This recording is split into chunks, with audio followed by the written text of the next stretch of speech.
Hello everybody and welcome back to the channel. Thank you for watching, thank you for being here. First thing you'll notice is that my voice is sort of gone. Christmas in my family gets pretty busy and I started getting sick, and so I've been losing my voice, but I'm going to power through this because this video is so late and I really want to stop thinking about the MMFF already. So today this is what we're going to be talking about. I understand that everyone else has already released their best of 2019 picks and whatever.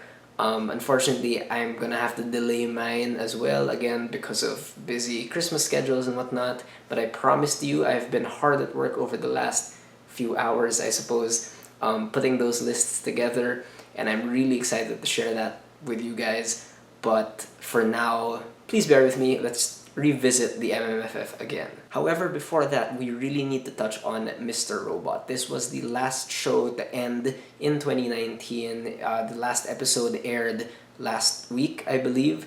And what an ending for this show. 2019 was full of series finales for so many different shows. Most of them actually, in my opinion, were very good. But this one is all the way up there with the series finale of Fleabag Season 2. It was such an incredible achievement, in my opinion, especially as like a long-time fan of this show. First of all, you're not going to see a better performance from Rami Malek anywhere else, at least so far in his career, than in specifically the 4th season of Mr. Robot, because he skips over just seeming edgy and sad or whatever, and he really manages to craft a character who has so many competing impulses within him, but he delivers it all with such profound loneliness and anxiety and just single-minded focus on doing what needs to be done. And it's such a well-realized character, and I don't think anyone else could have played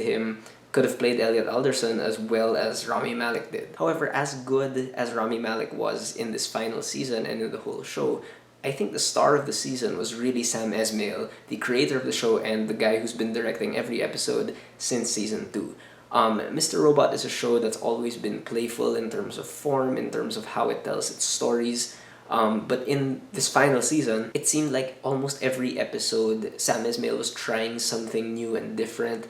And, some people might say that the things he does in the show are gimmicky, but I think for the most part, like, his little tricks and techniques and devices really work and they make sense within the story and with the characters. There are so many twists in this season that I didn't see coming that left such an emotional impact. There's one episode that's done with almost zero dialogue, which was insane. There's a great Carly Rae Jepsen needle drop that is so worth tuning in for. Sam Esmail really pushes the boundaries of how a story like this can be told, and he really does also play with expectations of this sort of edgy hacker type of character. Like, he sets up the character in a certain way and then takes a very unexpected left turn. And that's what I love so much about this season in particular, is that it shows us that this show at the very end of the day isn't really about hacking. It isn't really about taking down the cyber terrorists, although that is an essential part of the show. But at the end of the day, this is really a tender character study about someone who is going through such unimaginable pain that he doesn't even know it, that we don't even know it. But the way the series ends is it's just so beautiful. And I never thought I would say that about the ending of Mr. Robot, but here we are. If you have not yet seen Mr. Robot, I think it's incredibly consistent. It's not perfect all the way through, even this season isn't perfect, but it's such a fun, unique gem of a show. Alright, finally, let's move on to the Metro Manila Film Festival 2019. I'm gonna go by these movies in the order that I saw them, but I'm going to end with my favorite of the festival. So first of all, let's talk about Mindanao, directed by Brillante Mendoza. I know this won Best Picture, but I was not a fan of this movie. What I will say though, and I think everyone can agree on, is that Judy Ann Santos is so good in this movie. She's unbelievably impressive. She gives this movie so much more than it deserves, honestly. She never overplays her performance. You never feel like she's acting, and in every single scene you can just feel the maternal instinct of this character coming through. However, the movie itself, it tries to say something but ultimately ends up saying nothing at all, which is an issue that I've had with Brillante's past work in recent years. And it's also impossible to ignore the fact that he's a propagandist now. Like, he directs saunas and whatnot. So it's hard to take him seriously in this movie, especially when he has such an explicit or implicit, depends how you see it, pro-military stance. And when you have that sort of stance in a movie about Mindanao, and it isn't even really about all of Mindanao, it's really just about like one place, like whatever he's trying to say just completely falls apart. And he tries to weave together like folklore with this current situation in Mindanao, but it doesn't work. It ultimately doesn't really say anything for me. Next, we have the film Culion, directed by Alvin Yapan. My comments on this movie are essentially sort of the same as my comments for Mindanao, in that I think the performances are very good. There's an entire island of performers here, and I think most of them are very, very strong, especially the three main actresses, Isa Calzado, Meryl Soriano, and Jasmine Curtis Smith. I think they're all doing different things from each other, so they all sort of support each other and help this movie become more layered. But at the end of the day, what sinks this film for me is just the direction, the overall treatment of the material, because it's just so lifeless. And this movie is so long, and the way that these characters are being treated, the way that the storylines are being treated, is just, it doesn't feel like there's any interest really in accessing the characters emotionally speaking. The best way I can put it is that watching this movie is just like watching a whole bunch of scattered vignettes that are not actually thematically connected to each other. Like, the only thing that these storylines have in common is that they're taking place on this island, and even the island isn't really portrayed in a very convincing or aesthetically interesting way. It's just a movie that happens in front of you, and yeah. Next, we have Miracle in Cell Number 7, directed by Noel Naval. First of all, I have not seen the original Korean movie, so I have no frame of reference. I went into this pretty much blind, and so from what I saw from the movie, number one, I think the story is completely ridiculous, especially when you move it to a Philippine context. Like, I can sort of understand if this is exactly how the story works in South Korea, but when you portray prison like this in the Philippines, with full knowledge that the prison system in the Philippines is a lot worse and it's not as nice and dandy as it's portrayed here, it cheapens the emotions for me. Like, you can see from a mile away the director and the studio pulling the strings, just trying to make you cry, trying to make you ignore the fact that all this stuff would never happen in the Philippines this way. However, with that said, before I sound like I'm hating on this movie, I enjoyed it. I think that those big emotional moments are constructed so meticulously, and they know exactly what they're doing when they're constructing these moments, that no matter how you feel about the rest of the movie, you will feel something when the big moments hit. And they're done well, because the actors are good, the direction for these moments is good, and overall it is a fun film that is a little bit stuck in translation, because again, the Korean prison thing does not work in this setting, and it relies on some humor that's a little outdated already. But for the most part, I think it does its job well. I'm shocked that it didn't win any awards, and I hope people walk away from this thinking that you should not have the death penalty, but I don't think people are talking about that enough. Next up, we have Write About Love. This is from TBA Studios. It's directed by Crisando Aquino. And when a movie says that it's going to be about writers, I become very picky, I become very particular, because that's what I majored in college and whatnot. So for me, the use of writing as sort of like a motif or a storytelling tool in this movie just didn't really work for me. It didn't feel essential, or it didn't feel as clever as the movie thought it was. The movie tries to use these two frame stories where the two main characters are writing a screenplay, and then the movie cuts to their characters acting out whatever they wrote. This latter part, the one with Ian Constantino and Joan Bascon, who are both very good in the movie, this whole subplot of like these fictional characters is completely useless and doesn't really do anything for the movie, and we spend so much time with these characters even if they don't really reveal anything about the main protagonists who are writing their story. And the movie ultimately felt more like an inside joke for, you know, their industry friends, and it didn't really feel like a story told from the very specific point of view of writers. With that said, though, this is still like my second favorite movie of the entire festival. I think that at a certain point in the film, like halfway through or by the third act, Crisanto Aquino really sort of diverges from whatever he was already doing before, and it really works. Like you can see that the movie becomes more confident. It actually has something to say when we delve into the inner lives of the two main writer protagonists. Like that stuff is a lot more affecting, and I really enjoy the ending. I think that the ending almost redeems like most of the movie because I just enjoy where they took the idea of writing and how that can lead to some sort of emotional catharsis. I thought that was clever. I wish the movie had more of that. But overall, I thought it was fun. It was good. Next, we have Mission Unstoppable: The Dawn Identity. My thoughts on this movie are very straightforward. I think it does not work as a comedy. I think that the script very clearly is trying to be more of like an Ocean's 8, Ocean's 11 heist thing with a little bit of comedy in there, but I feel like the studio or Vic Soto or whoever was like, no, we have to inflate the comedy like 100-fold just so we can entertain audiences, and it doesn't work. Like the movie isn't funny, not because it's offensive or anything, just because it's not funny. Like the jokes aren't well written, they're not clever in any way. Yeah, but as a heist movie like an Ocean's 8 or Ocean's 11, it actually really works, and I think it's pretty entertaining. And it's very straightforward, like as opposed to the movies of Vice Ganda and Coco Martin this year. Like there's no fat on this movie, narratively speaking. Like they follow the typical heist movie format of forming a team and then doing like that one big job.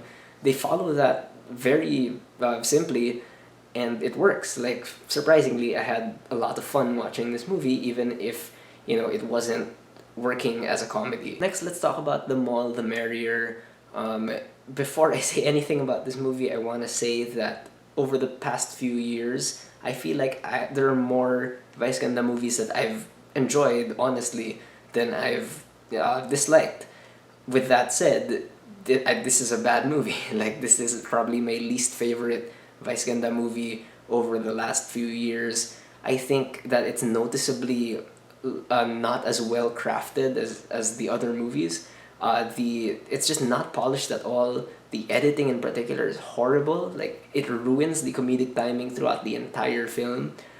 So many jokes and so many like setups are stretched out for far too long that when the punchline arrives, it doesn't work. Like it's just completely flat. And I don't think I'm the only one who thinks this. Like I know that this movie has been earning a ton of money, but when I watched it at least, I was in an almost packed cinema and I was sitting next to strangers and they weren't laughing and I didn't hear anyone around me laughing, so it was weird. I don't know. But what's disappointing about this one is that there's a strange lack of energy about everything. Like it's the plot of the movie meanders so much. It stays in the same places in the same situations over and over again. And perhaps most disappointingly, the character that Vice Ganda gets to play is not interesting and not fun and does not allow Vice to really show off his talent as a comedic actor, because he is talented and I've seen that comedy at work in his other movies. But here, the character is so flat and so boring that he doesn't get to do anything with it. So as a whole, it didn't work. Yeah. However, I would much rather watch The Mall the Merrier like a million more times than watch Triple Trobol, Huli ka Balbon one more time. This is one of the worst movies I've ever seen in my entire life. I don't know what else I can say about it that I haven't already ranted about on Twitter. Almost all of the humor in this movie is punching down and it's mean-spirited. The action isn't impressive. Like the action in Ang Panday was better and I hated Ang Panday. It's just such an arrogant, stupid movie that is incredibly misogynistic, and it feels like it was written by a bunch of high schoolers who wanted to have like their big male fantasies on the big screen, because like a huge part of this movie is about Coco Martin dressing up like a woman, um, presumably to like solve a crime or whatever, but of course along the way he uses that disguise to peep on another girl, to kiss her under false pretenses, and then later on he gets to save the girl, and for some reason the girl is like smitten with him even if he explicitly took advantage of her while he was in costume. There's so much about this that's regressive and that I can't believe is still on our screens in 2019, now 2020. I don't know how this stuff gets past like the MTRCB or whatever. Like, what are you doing? I can't believe kids are being allowed to watch this as well because it's so gross. There are so many scenes that are just disgusting, and I feel like it gives ammunition to the people who foolishly believe that men in drag or trans women are somehow pose a threat to other people, especially in bathrooms. Like, I don't understand how this movie is made, and of course it also works as propaganda because Isko Moreno is in it as an actual supporting actor. He has like 3 full scenes, and one of his lines is "Kaibigan ko ang presidente" or whatever. And again, I don't know how more people aren't upset about this, because I feel like we as a society, as a Philippine society, keep on complaining that our politicians are just entertainers and celebrities and whatnot, and we need to stop that from happening. And here we are with a multi-million peso Coco Martin movie where Isko Moreno gets to play a hero. Like, if of course that would have been okay years ago if he was just an actor, but he's not an actor now. He's a public servant and he has to be doing his job. I don't know what he's doing in this movie. This movie is literally making the Philippines worse. And I don't exaggerate when I say that. And I don't think I've hated watching a movie more in like recent years than this one. So yeah, I'm gonna stop now before I get carried away. However, let's end on a positive note. Let's end with my favorite film from this festival by far, which was Sunod, directed by Carlo Ledesma. This is the story of a single mother played by Carmina Villaruel, who takes a job at a call center to help her daughter who's in the hospital, and then things happen. Before anything else, because this movie does not have an IMDb page and I really wasn't able to look through the credits, I don't know who did the score for this movie, but whoever did it, it's an incredible score that moves from very tongue-in-cheek classical music that isn't meant to be creepy, and it's not creepy, and then it suddenly moves into like this noise rock almost at really smart key moments, and I love that about this movie. And it feels like every single part of this film was really thought through. There was intent in every decision that they made. I will get rid of some negatives first. I think the production design for the call center is just ridiculous because it looks like 1984 dystopia, whatever. And the script itself, I'm not convinced of its ideas. I don't think that it very skillfully pulls all these different images and themes together. Like, by the end, I did gain something from it, but I felt like I had to do quite a bit of mental gymnastics to get to that point. So I think that the script and the story definitely could have been much simpler, or, if they wanted to stick with these exact images and themes, they could have made the film longer, I suppose. But overall, this movie was impressive to me because it's just so polished from head to toe. The editing is fantastic, the cinematography is great, the visual effects as well, and the performances range from okay to really good, with the very end of that spectrum being Crystal Brimner, who plays the daughter. She was great in Elise early in 2019, and she ends the year with one of my favorite performances of 2019. Like, she's so good at switching from sort of frail and feeble to just being really scary and really creepy. And I have no idea who this Carlo Ledesma guy is, and I don't know where he came from, but I hope he sticks around. I hope he makes a lot more horror movies for us, and I hope people draw inspiration from how patient he is with the scares. Like, there are no cheap scares in this movie, and when Ledesma finally like deploys an image, he knows exactly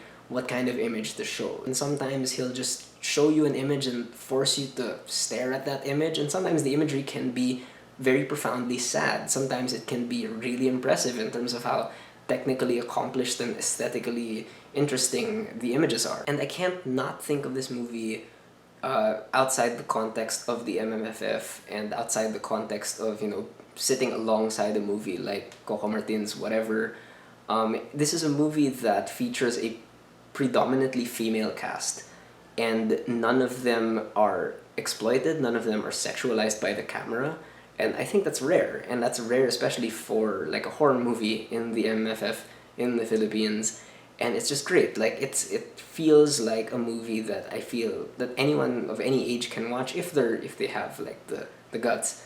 But yeah, like I was just so surprised that this movie came out toward the end of the year. I'm so grateful, and I hope people still get to check it out before the MMFF ends. Alright, so those are my thoughts on the MMFF for this year. I have been putting my lists together, but you'll have to wait a little bit longer for that video, I'm sorry, but it should be out next weekend or something like that. But thank you guys for your patience, thank you again for being here, and thank you for watching, and please, whatever you guys thought about these films, I know I'm gonna get a lot of hate for a bunch of stuff I just said, but yeah, whatever you thought, please do leave me a comment. I'm bracing myself. Let's have a conversation.